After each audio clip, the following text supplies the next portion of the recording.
परीक्षित ने कहा कि हे गुरुदेव, आप मुझे एक बात बतलाइए कि भगवान भोलेनाथ शंकर ये बिना सोचे विचारे जो भी मांगो सो प्रदान कर देते हैं। इनके भक्त बहुत मिलते हैं और जब ये देते हैं तो देने में और लेने में कोई विचार नहीं करते।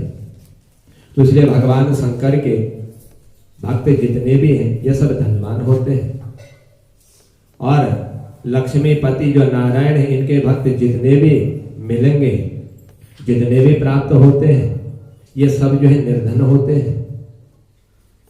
हे गुरुदेव, ऐसा क्यों होता है कि भगवान शंकर के भक्त धनवान और भगवान नारायण के भक्त जो है निर्धन?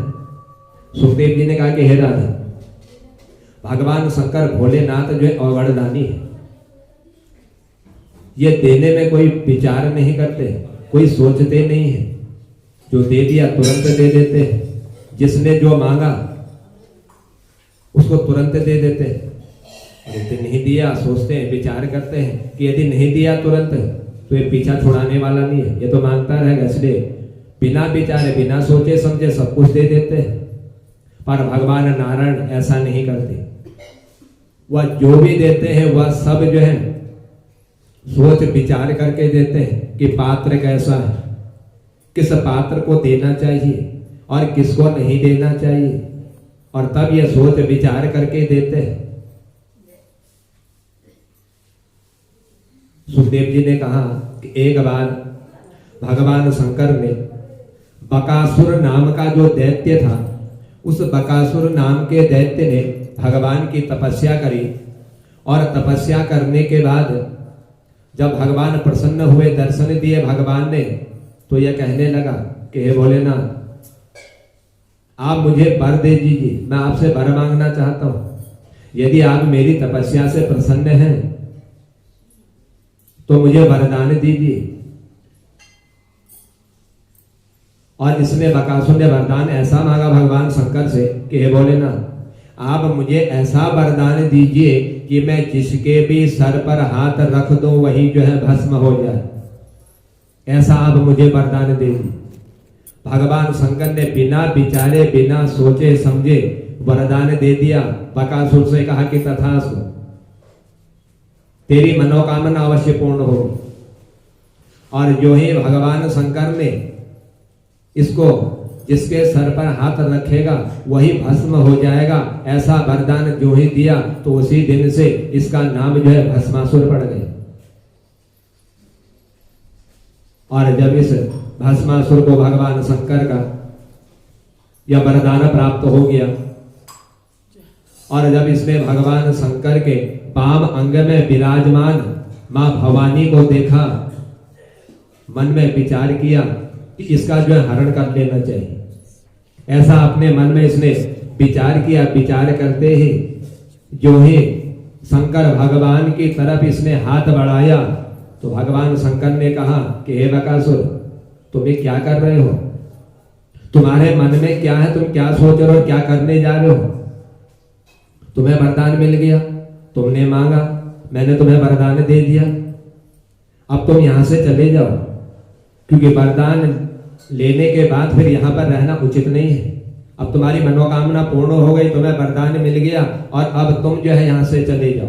तब यह दैत्य कहने लगा कि हे महाराज, कि हे भोलेनाथ, आपने वरदान तो मुझे दे दिया, जो वरदान मैंने मांगा था कि जिसके सर पर हाथ रखो वही भस्म हो जाए, लेकिन अब मैं ये देखना चाह रहा हूं कि आपका यह वरदान सत्य है या नहीं है, कहीं झूठा तो नहीं है। इसीलिए मैं जो है यह आपके ऊपर ही प्रयोग करके देखना चाहता हूं। आपने वरदान दिया, आप ही के ऊपर देखना चाहता हूं कि यह वरदान सत्य है या नहीं है।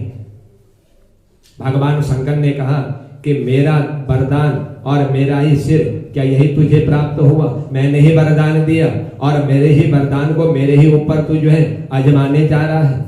दैत्य ने कहा कि हे महाराज, वरदान आपका है और जब वरदान आपने दिया तो उस वरदान का प्रयोग भी मैं आपके ऊपर ही करूंगा।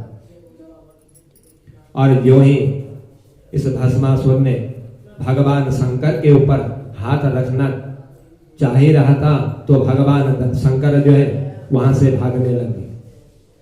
जब भगवान शंकर भागे, आगे भोलेनाथ भाग रहे हैं और पीछे पीछे यह भस्मासुर उन्हीं के दिए हुए वरदान को उन्हीं के ऊपर अजमाने के लिए भाग रहा है। भगवान शंकर ने कहा, स्तुति करी भगवान की कि हे गोविंद, हे नारायण, इस दुष्ट से आप हमारी रक्षा कीजिए। मैंने ही वरदान दिया और मेरे ही ऊपर उस वरदान का प्रयोग करने जा रहा है, इसलिए अब आप जो है मेरी इससे रक्षा कीजिए। तब नारायण भगवान समझ गए कि आज जो है भगवान शंकर इस बकासुर नाम के इस राक्षस के पल्ले पड़ चुके, इनके चक्कर में पड़ गए। वरदान दे दिया, भस्म होने का नाम पड़ गया भस्मासुर। एक ही क्षण में बिना सोते ही तथास्तु कह दिया, सोचा नहीं, विचार नहीं किया कि वरदान किसको देना चाहिए किसको नहीं देना चाहिए, तुरंत वरदान दे दिया बिना सोचे विचार।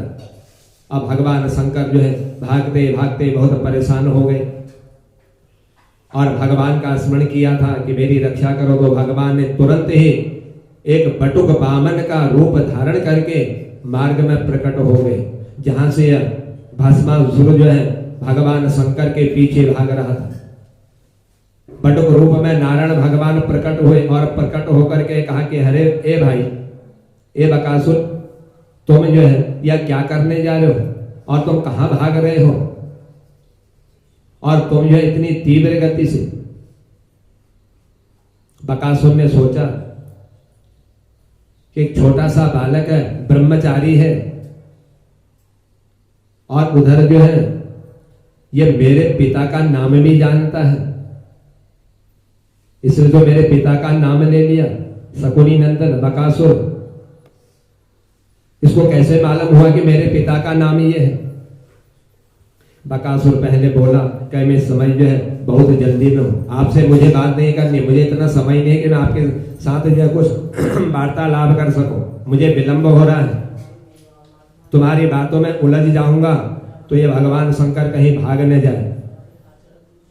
तब भगवान जो बटुक रूप में विराजमान थे, इस बकासुर की भस्मासुर की ऐसी बात सुन करके कहने लगे, तुम भगवान शंकर के पीछे भाग रहे हो।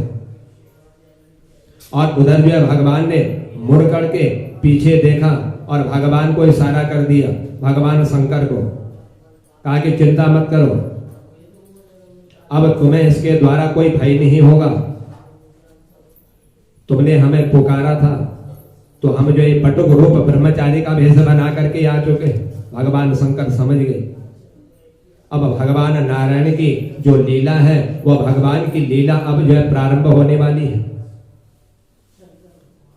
सो भगवान नारायण के एक ही बार कहने में भगवान शंकर जो है वहीं पर खड़े हो गए। फिर वहां से आगे की ओर भगवान शंकर नहीं पहुंचे।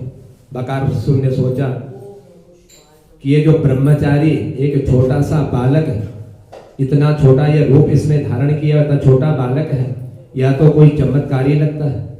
इसके अंदर कोई ऐसी शक्ति है कि एक ही बार कहने में भगवान शंकर रुक गए। भोलेनाथ तीनों लोगों के स्वामी, इस बालक की आज्ञा का उन्होंने पालन कर लिया। एक ही बार बोला तो रुक गए, ना उधर को जा रहे ना इधर को जा रहे हैं। सोचा बकासुर ने, इस भस्मासुर ने, कि मैं भी जो है थक चुका हूं, थोड़ी देर मैं भी आराम कर लूं।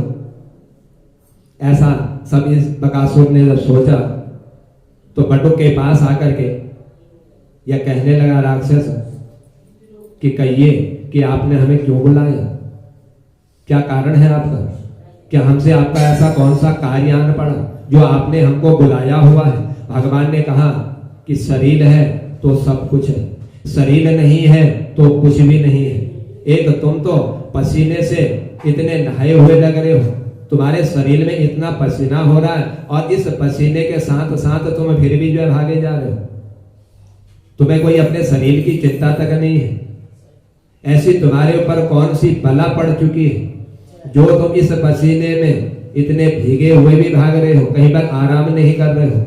तब बकासुर ने पूरी कहानी सुना दी। कहा कि मैं तब कर रहा था। भगवान शंकर प्रसन्न हुए और भगवान शंकर से मैंने वरदान मांगा कि यदि आप मेरी तपस्या से प्रसन्न हैं तो मुझे वरदान दीजिए। भगवान ने मुझे वरदान दिया और मैंने वरदान मांगा कि मैं जिसके सर पर हाथ रखूं वही भस्म हो जाए, और भगवान ने तथास्तु कह दिया। और इसीलिए अब मैं जो है उन्हीं के दिए हुए उस वरदान को उन्हीं के ऊपर जो आजमाना चाहता हूं कि सत्य है या झूठा है इनका दिया हुआ वरदान। और इसीलिए अब मैं जो इनके पीछे भाग रहा हूं उस वरदान को इनके ऊपर आजमाने के लिए। भगवान नारायण ने कहा तो तेरी तरह जैसे मैं एक बार इनके चक्कर में पड़ गया था वैसे आज तू भी जो है इस भगवान शंकर के चक्कर में तू भी पड़ गया है। तेरी तरह मैंने भी एक बार इनसे वरदान मांगा था, तपस्या करी थी इनकी, वरदान मांगा, इन्होंने वरदान दिया। लेकिन जब इन्होंने मुझे वरदान दिया,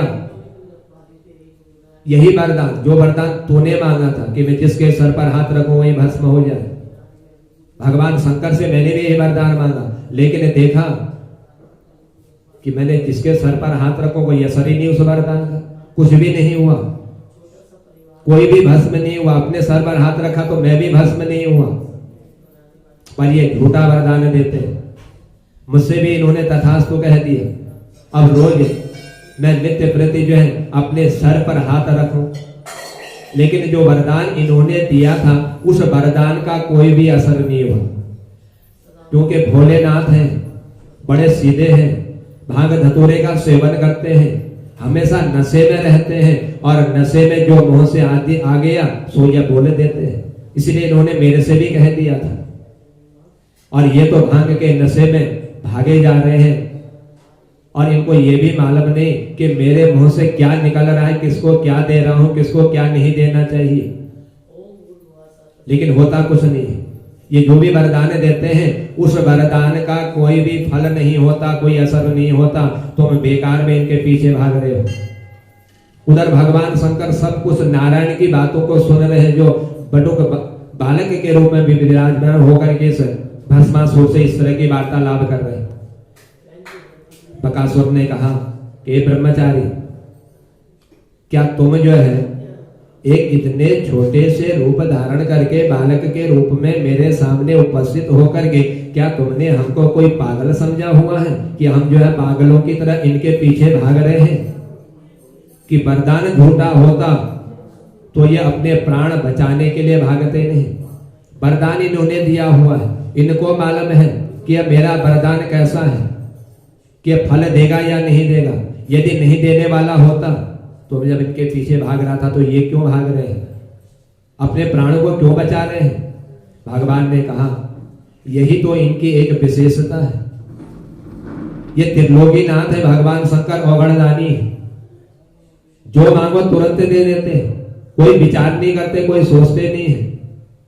अब ये तुम्हें पूरा विश्वास दिलाना चाहते हैं कि मेरा वरदान सच्चा है या नहीं है। भांग के नशे में भाग रहे हैं और तुम बेकार में अपने शरीर को बर्बाद कर रहे हो और इनके पीछे तुम भी भाग रहे हो। अब तुम ही बतलाओ, क्या तुम इनके पीछे भागने वाले तुम क्या पागल नहीं हो? क्योंकि ऐसे तो पागल ही एक दूसरे के पीछे भागते हैं। ये तो नशे में भाग रहे हैं और तुम जो इनके पीछे भाग करके अपने शरीर को बर्बाद कर रहे हो। तब यह बकासुर कहने लगा, यदि ये झूठ बोलता है, पर एक बात बताओ, इस झूठ का और सच का कैसे पता चलेगा? क्योंकि ये बात मुझे जो है कुछ समझ में नहीं आ रही। मैं आपकी बातों को समझ नहीं पा रहा हूं कि वरदान दिया है झूठा है या सत्य है, यह मुझे कैसे पता चलेगा? तब भगवान नारायण ने कहा कि यदि आपको इस वरदान को सत्य साबित करना है या सत्य मानना है या झूठ मानना है तो समझो, यदि कोई सिर पर हाथ रख दे तो सर पर हाथ रख करके क्या कोई व्यक्ति एकदम से भस्म हो जाता है? क्या वो समाप्त हो जाता है? ऐसा कुछ नहीं होता है कि सर पर हाथ रखने से कोई भस्म नहीं होता। यदि सच का पता लगाना है तो अपने ही सिर पर थोड़ा सा ऊपर हाथ करके रख करके देख लो, तुम्हें मालूम पड़ जाए कि भगवान शंकर का यह वरदान सत्य है या नहीं है। यदि थोड़ी थोड़ी सर के ऊपर हाथ रखने में यदि तुम्हें गर्मी जैसी लगे, मालूम पड़े, तो समझना कि ये जो वरदान भगवान शंकर ने दिया हुआ है, इस वरदान से अवश्य ही खतरा होने वाला है। यह वरदान बिल्कुल सत्य होगा। यदि थोड़ा सा ऊपर सर के ऊपर हाथ रखने से यदि तुम्हें गर्मी का एहसास होने लग जाए, तो समझना इनका यह वरदान बिल्कुल सत्य है। और यदि नहीं हुआ, गर्मी नहीं लगी, तो और थोड़ा नीचे हाथ लग, तो समझ लेना कि इनके द्वारा दिया हुआ वरदान यह जो झूठा है, यह सत्य नहीं है। तब दैत्य ने कहा कि हे प्रभु, हे बालक, यह जो तुम में से ऐसी बातें कर रहे हो, यह तुम्हारी बात अब जो है मेरे समझ में आ चुकी है। अब मैं स्वयं जो है अपने ही सर के ऊपर हाथ रखता हूं। भगवान ने कहा, जो ही इसने अपने सर पर हाथ रखा, तुरंत भगवान बोले, क्या कुछ गर्मी जैसी तुम्हें लग रही है, कुछ एहसास हो रहा है सर के ऊपर हाथ रखने पर? असुर ने कहा कि मुझे कुछ भी नहीं हो रहा, कोई गर्मी तक नहीं लग रही है। भगवान ने कहा कि और नीचे हाथ लेकर के जाओ। तो उसने झट से हाथ जो है अपने सर पर रखा। जो ही सर पे हाथ रखा तो वहीं पर भस्म हो गई, राख के ढेर में बदल गई, समाप्त हो गया इसका जीवन। तब भगवान शंकर दौड़े नारायण के पास आए और नारायण भगवान की जय जयकार करते हुए कहने लगे कि हे भगवान, कि हे प्रभु, हे नारायण, आपकी बहुत बड़ी कृपा हुई कि आपने आज मेरे ही द्वारा दिए हुए वरदान से मुझे ही बचा लिया, नहीं तो यह तो मुझे ही भस्म कर डालता, मुझे ही समाप्त करता। और भगवान शंकर हंस करके कहने लगे कि हे बालक, नारायण ने कहा कि हे भोलेनाथ, कि आप जब किसी को देते हो तो आप देने में कोई विचार नहीं करते हो, सोचते नहीं हो। आजकल इन देवताओं से भी ज्यादा जो है तेज भक्त लोग हो चुके हैं, इसीलिए जो तपस्या करते हैं, जो भक्त होते हैं, उनको थोड़ा सोच विचार करके दिया करो कि किसको कौन सा वरदान देना है, किसको कौन सा वरदान नहीं देना है। हम देवताओं से भी ज्यादा आजकल जो है हमारी तपस्या करने वाले हो चुके हैं। तब भगवान शंकर ने विष्णु की ऐसी बात सुन करके कान पकड़ लिए, कहा कि हे प्रभु, मैं आज के बाद जो है ऐसा वरदान किसी को नहीं दूंगा, सोच समझ करके ही वरदान दूंगा।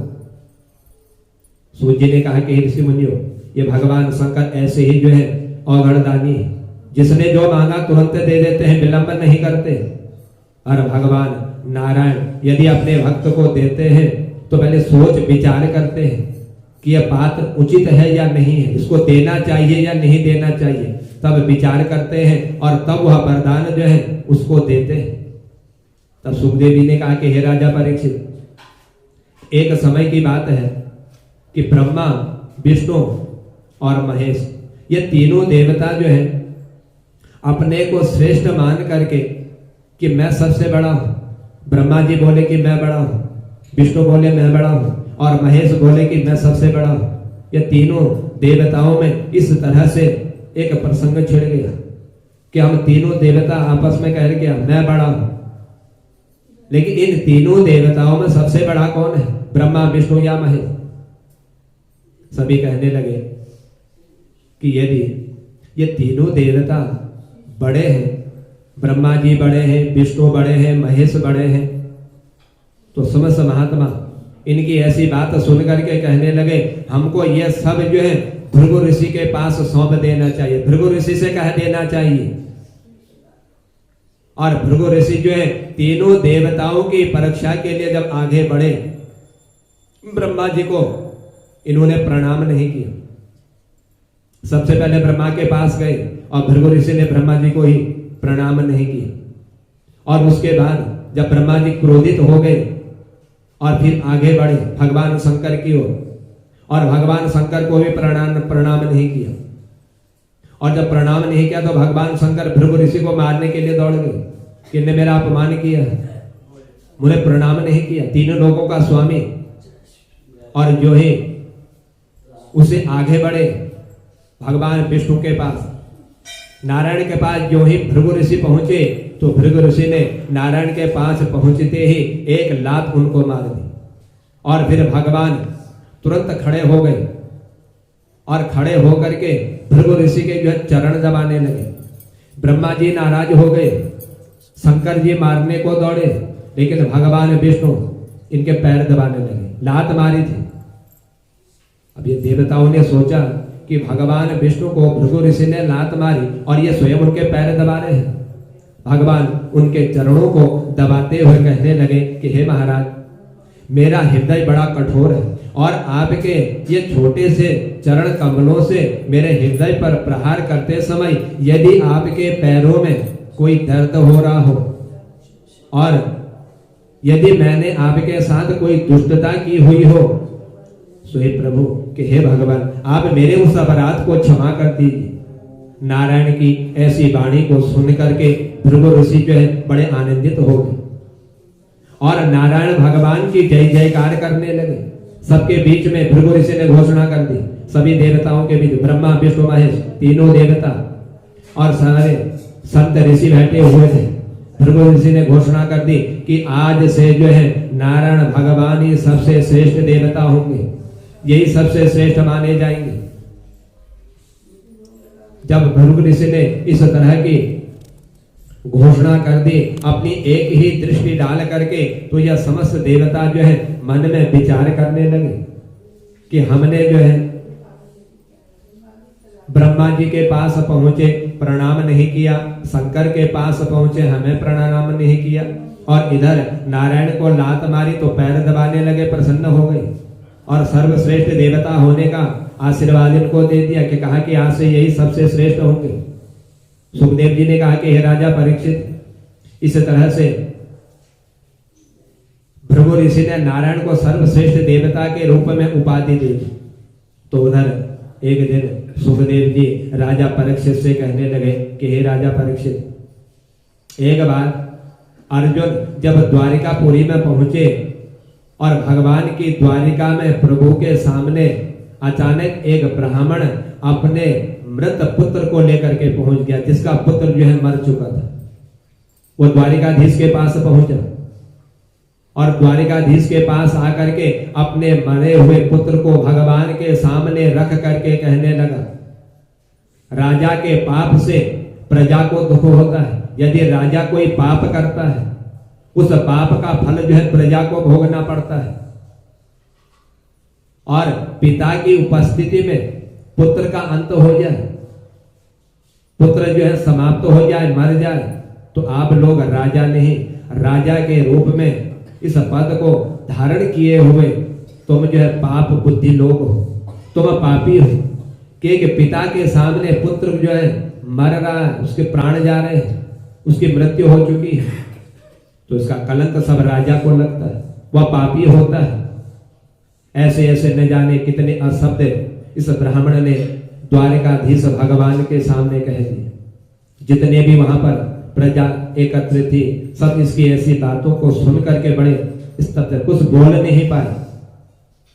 और तुरंत ही जब कोई नहीं बोला, अर्जुन जो है उसी समय द्वारिकाधीश के सामने बैठा हुआ था, तुरंत खड़े हुए अर्जुन और खड़े होकर के कहा कि हे ब्राह्मण देवता, आप ऐसे अशब्दों का प्रयोग क्यों कर रहे हैं?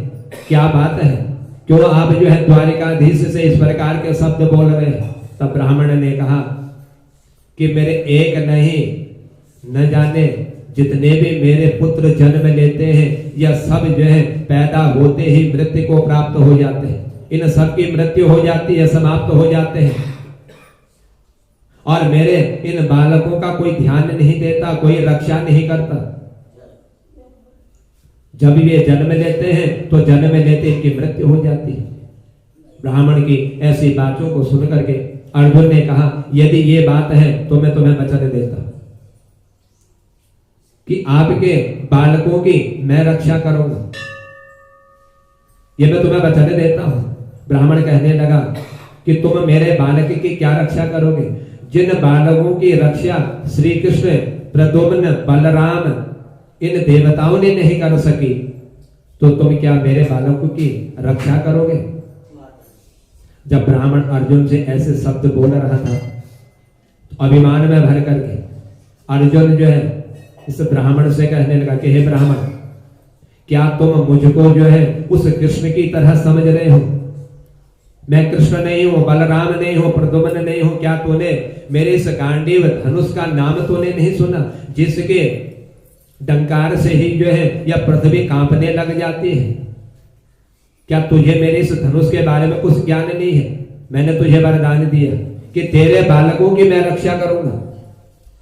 भगवान ने जब अर्जुन की तरफ देखा तो अर्जुन बोले कि हे ब्राह्मण, मैं आपको वचन देता हूं कि यदि मैंने आपके पुत्रों की रक्षा नहीं करी, आपके बालकों की मैंने रक्षा नहीं करी, तो मैं आत्मदाह कर लूंगा, अपने शरीर को ही समाप्त कर दूंगा।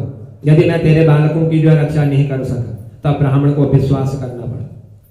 इस ब्राह्मण ने तब अर्जुन पर विश्वास किया जब अर्जुन ने कहा कि यदि मैं तेरे पुत्रों की रक्षा नहीं करूंगा तो अपने इस शरीर का ही मैं त्याग कर दूंगा, शरीर को ही अग्नि में जला दूंगा।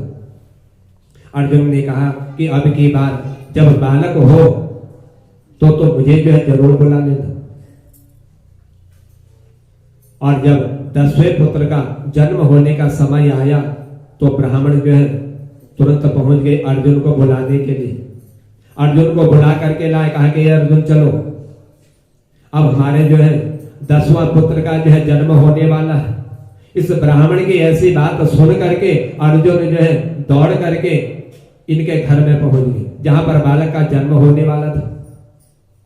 और उस स्थान को जो है अर्जुन ने अपने बाणों से आच्छादित कर दिया कि कोई भी वहां पर ना पहुंच पाए, इसके प्राणों का कोई भी हरण ना कर सके और कोई हवा भी जो है उसके अंदर प्रवेश ना कर सके, कोई अंदर से बाहर ना जा सके और बाहर से कोई अंदर ना आ सके। बालक का जन्म हुआ, रोने के शब्द सुनाई देने लगे। ब्राह्मण तुरंत बच्चे के पास दौड़ा तो अचानक देखता है कि अब की बार बालक जो है अदृश्य हो गया। जन्म लिया बालक ने, पहले बालक जन्म ले रहे थे तो मृत्यु को प्राप्त हो रहे थे, लेकिन आज 10वें पुत्र ने जन्म लिया तो जन्म लेते ही रोने के बाद अदृश्य हो गए। तब अर्जुन ने ब्राह्मण से कहा कि हे महाराज, कि बालक का कहीं पता नहीं चल रहा है कि वो बालक का कहां गया, किधर किया, किस दिशा में गया, इसका कोई पता नहीं चल रहा है। जो ही ब्राह्मण के मुंह से अर्जुन ने ऐसी वाणी सुनी तो तुरंत ही अर्जुन जो है तीनों लोकों में भ्रमण करने के लिए पहुंच गए।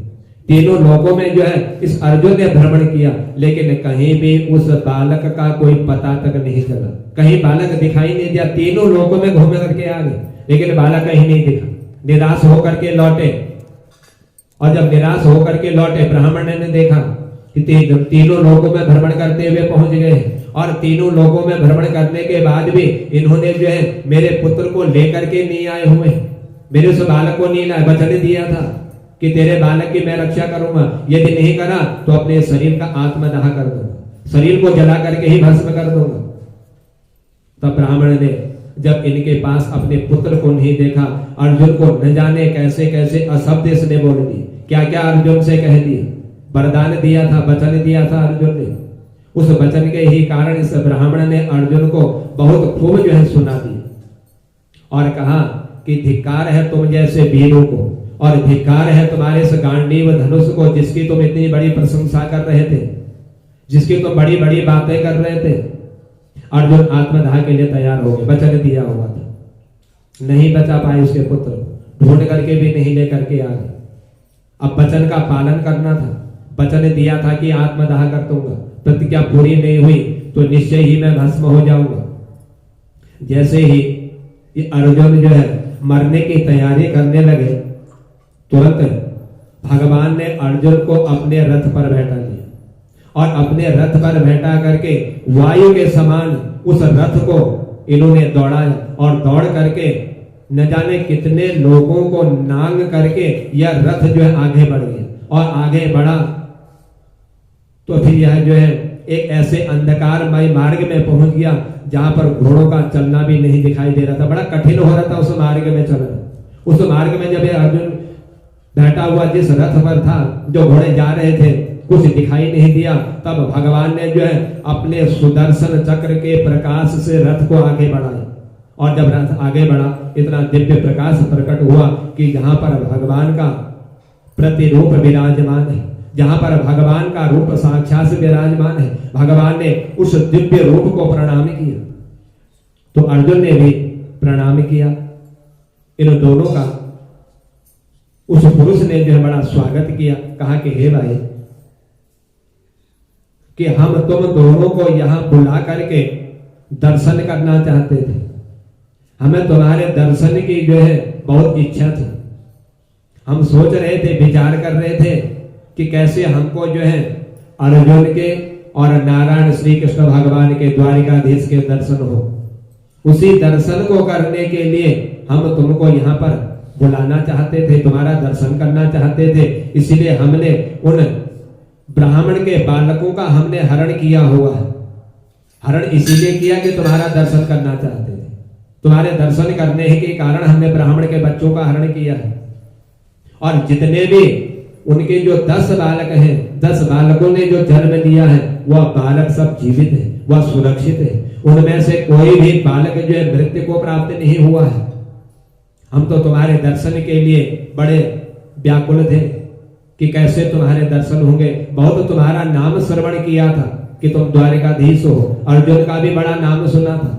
इसीलिए हमारे मन में यही विचार आया कि कैसे भी हो, कोई भी उपाय करें, लेकिन हमको इन दोनों के दर्शन करने हैं।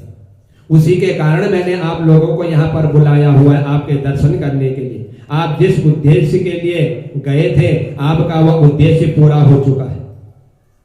सब असुरों का विनाश हो चुका है। जिस उद्देश्य से आपने जन्म लिया था, आपने उस जन्म लेकर के सब कुछ जो है इन पापियों का आपने उद्धार कर दिया। और आपके ही कारण जो है आज इस भूमि पर आपके धर्म का ध्वज जो है विराजमान है। इसलिए अब अपना कार्य पूर्ण कीजिए और शीघ्र वापस लौट करके जाइए, क्योंकि आप दोनों जो है मेरे अंश हो और मेरे से ही आपका जन्म हुआ है। और तुम दोनों ही जो है नर और नारायण हो। नर नारायण के रूप में ही तुम्हारा पूजन होता है। तुम्हारे भक्त तुमको नर और नारायण के रूप में ही पूजते हैं। तब जो है नारायण भगवान श्री कृष्ण ने कहा कि दोनों को इस प्रकार से कह करके उस ब्राह्मण के बालकों को इन दोनों को सौंप दिए।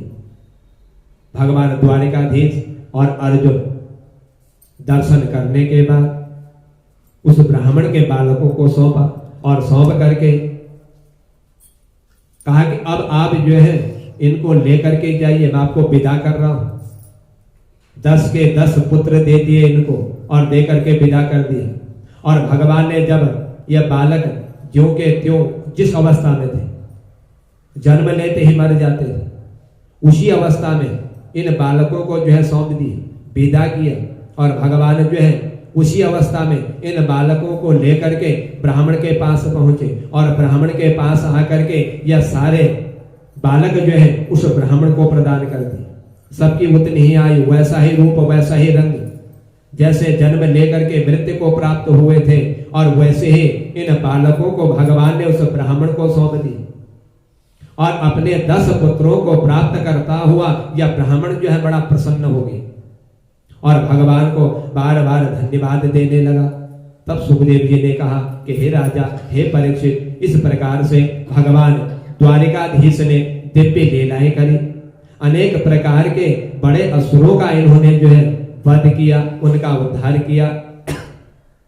और इस तरह से वह ब्राह्मण भी जो है अर्जुन और भगवान के द्वारा इन अपने पुत्रों को प्राप्त करता हुआ अर्जुन की जो बड़ी प्रशंसा करने लगा कि अर्जुन, कि तुमने जो वचन दिया था, आज वह वचन तुमने जो है पूर्ण कर दिया। मैं जिस तरह से तुम्हें इस प्रकार की बातें सुना रहा था, आज आपने जो है वह सब कुछ जो है आप मेरे द्वारा जितनी भी भूल हो चुकी हो, जो भी मेरे से गलती हो चुकी हो, सो हे भगवान, हे अर्जुन, आप मुझे सब क्षमा कर देना, मुझे माफ कर देना। तो इस तरह से भगवान अर्जुन ने इस ब्राह्मण को क्षमा करे और ब्राह्मण जो है अपने इन समस्त पुत्रों को लेकर के अपने घर की ओर इन्होंने प्रस्थान कर दिया। तब सूत जी ने कहा कि हे राजा, है परीक्षित, भगवान जो है यदि देने में आते हैं तो सब कुछ प्रदान कर देते हैं, सोच विचार करके ही वरदान देते हैं, बिना विचारे किसी को कुछ देते नहीं, और जो भी देते हैं उसका फल जो है अवश्य ही प्राप्त होता है। और इसीलिए आज जो है भगवान ने इनकी मनोकामना पूर्ण करी। जिस तरह से भगवान से विश्व ब्राह्मण ने अशब्द बोले हुए थे, तो भगवान ने भी इसको जो है क्षमा करा, और क्षमा करते हुए यह अपने बच्चों को लेकर के घर पहुंच गया। सूर्य ने कहा कि हे ऋषि मुनियों, कि भगवान का हृदय ही ऐसा, भगवान के द्वारा जो कुछ भी भक्त उनसे मांगता है, तो भगवान जो है सदा भक्ति युक्त होकर के विचार करके सोच करके अपने भक्त को वरदान देते हैं। इनके शरण में गया हुआ व्यक्ति कभी भी जो है कष्ट को प्राप्त नहीं करता, कभी दुख को प्राप्त नहीं करता, और भगवान शंकर तुरंत देने वाले। तो इसीलिए जो सूर्य जी ने कहा था कि हे राजन, कि भगवान शंकर के जितने भी भक्त हैं वह जो है धनवान है, और विष्णु के जितने भक्त हैं वह सब जो है निर्धन है। यही अंतर है कि भगवान तुरंत देते हैं और विष्णु जो है सोच समझ करके देते हैं, विचार करते हैं पात्र कैसा है, किस पात्र को देना चाहिए, किस पात्र को नहीं देना चाहिए। तो सूर्य ने कहा कि हे ऋषि मुनियों, भगवान के पास जो भी पहुंच जाता है, भगवान उसको जो है सब कुछ विराजमान कर देते हैं, सब कुछ उसको दे देते हैं। उसी प्रकार जो है भगवान की परम प्रिय पटरानियां भी भगवान की चर्चा जो है पक्षियों से किया करते हैं, पक्षियों से उनकी बातें बतलाते हैं, सब कुछ कहते कि भगवान के ऊपर जो करुणा है वह करुणा भगवान की बहुत बड़ी है, जिस पर कृपा कर देते हैं उसको सब कुछ प्रदान कर देते हैं। और उन भगवान की जो पटरानियां थी उन पक्षियों से, क्योंकि भगवान को समय नहीं होता था कि रानियों को इतना समय दे सके, असुरों का भी संहार करना है, भक्तों को भी वरदान देना है, तब जाकर के इनके रानियां जो है इन पक्षियों से बात करके अपना जीवन अपना समय जो है संपन्न करते थे, समय को बिताते थे।